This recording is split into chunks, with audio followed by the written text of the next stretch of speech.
Baik, Assalamualaikum warahmatullahi wabarakatuh. Perkenalkan, nama saya Feby Alvina Sarani, NIM 212020383822010066. Program Studi Akuntansi Lembaga Keuangan Syariah. Dalam video ini saya akan menjawab soal-soal ujian tengah semester mata kuliah Ekonomi Islam. Baik, langsung saja. Soal pertama, jelaskan yang dimaksud dengan ekonomi Islam. Ekonomi Islam adalah sebuah sistem ilmu pengetahuan yang menyoroti masalah perekonomian, sama seperti konsep ekonomi konvensional lainnya. Dalam sistem ekonomi Islam, nilai-nilai Islam menjadi landasan dan dasar dalam setiap aktivitasnya. Soal yang kedua, sebutkan dan jelaskan sumber dan landasan nilai-nilai dalam ekonomi Islam. Sumber yang pertama, Al-Quran. Al-Quran memberikan ketentuan-ketentuan hukum muamalat yang sebagian besar berbentuk kaidah-kaidah umum. Misalnya dalam Quran Surah Al-Baqarah ayat 188 terdapat larangan makan harta dengan cara yang tidak sah, antara lain melalui suap. Dan juga dalam Quran Surah An-Nisa ayat 29 terdapat ketentuan-ketentuan bahwa perdagangan atas dasar sukarela merupakan salah satu bentuk muamalat yang halal. Sumber yang kedua itu hadis. Hadis memberikan ketentuan-ketentuan hukum muamalat yang lebih terperinci daripada Al-Quran.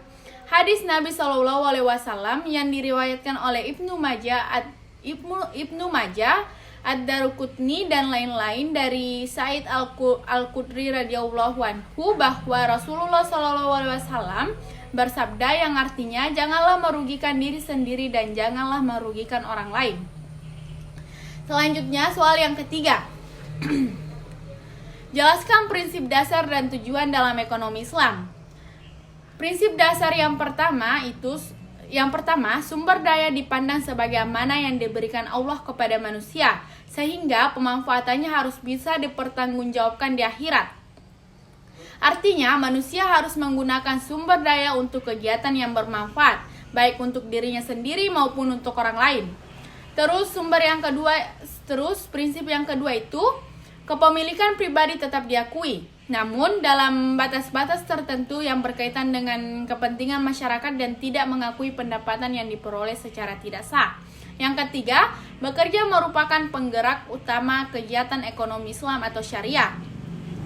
Islam menganjurkan manusia untuk bekerja dan berjuang untuk mendapatkan materi dengan berbagai cara, asalkan tetap mengikuti aturan yang telah ditetapkan dalam Islam. Yang keempat, kepemilikan kekayaan tidak boleh hanya dimiliki oleh segelintir orang. Setiap orang harus berperan sebagai kapital produktif yang akan meningkatkan besaran produk nasional dan meningkatkan kesejahteraan masyarakat. Yang kelima, Islam menjamin kepemilikan masyarakat dan penggunanya disalurkan untuk kepentingan orang banyak. Yang keenam, Islam menjamin kebebasan individu, namun kebebasan tersebut tidak boleh melanggar aturan yang telah ditetapkan oleh Allah Subhanahu wa taala. Yang ketujuh, seorang muslim harus tunduk pada Allah Subhanahu wa taala. Dengan begitu akan mendorong seorang muslim menjauhkan diri dari hal-hal yang berhubungan dengan keburukan. Yang kedelapan, zakat wajib dibayarkan atas kekayaan yang telah memenuhi batas atau nisab. Zakat adalah alat distribusi sebagian kekayaan yang ditujukan untuk orang miskin dan mereka yang membutuhkan.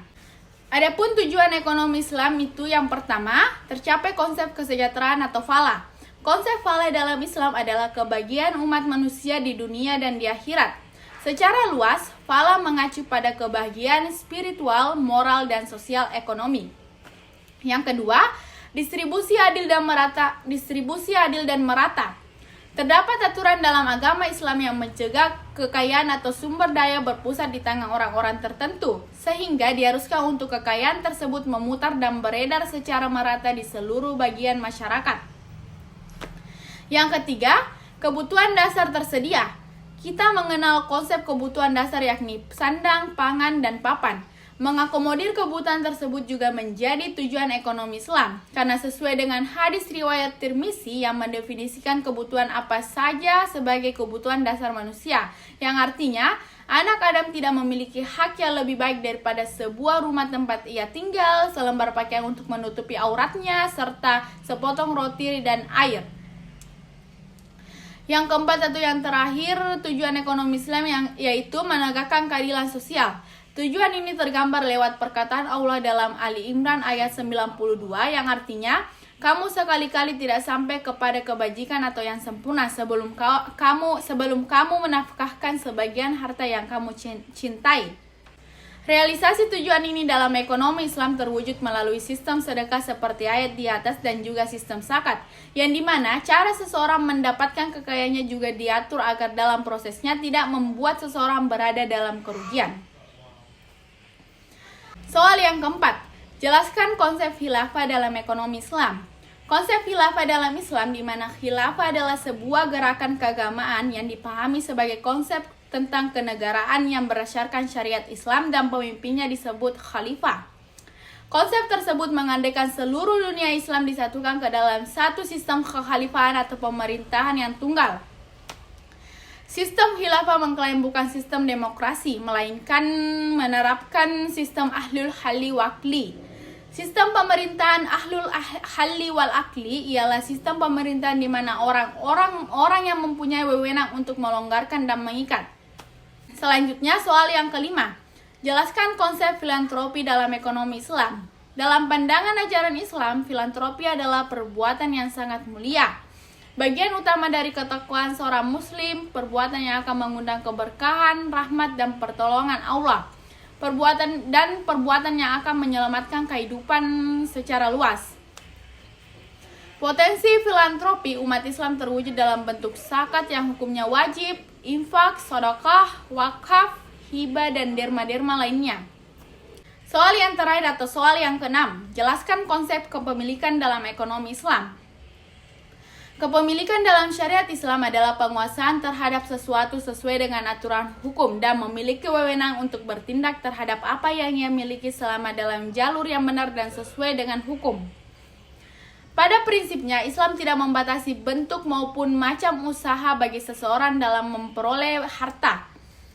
Begitupun Islam tidak membatasi pula kadar banyak sedikit hasil yang dicapai oleh usaha seseorang. Hal ini tergantung pada kemampuan, kecakapan, dan keterampilan masing-masing tiap orang. Asalkan dilakukan dengan halal dan wajar, artinya sah menurut hukum dan benar menurut ukuran moral dan akal, juga tidak membahayakan individu maupun orang lain. Baik, itulah tadi jawaban saya terkait dengan soal-soal ujian tengah semester mata kuliah ekonomi Islam. Mohon maaf jika ada kesalahan. Wabillahi taufiq wal hidayah. Wassalamualaikum warahmatullahi wabarakatuh.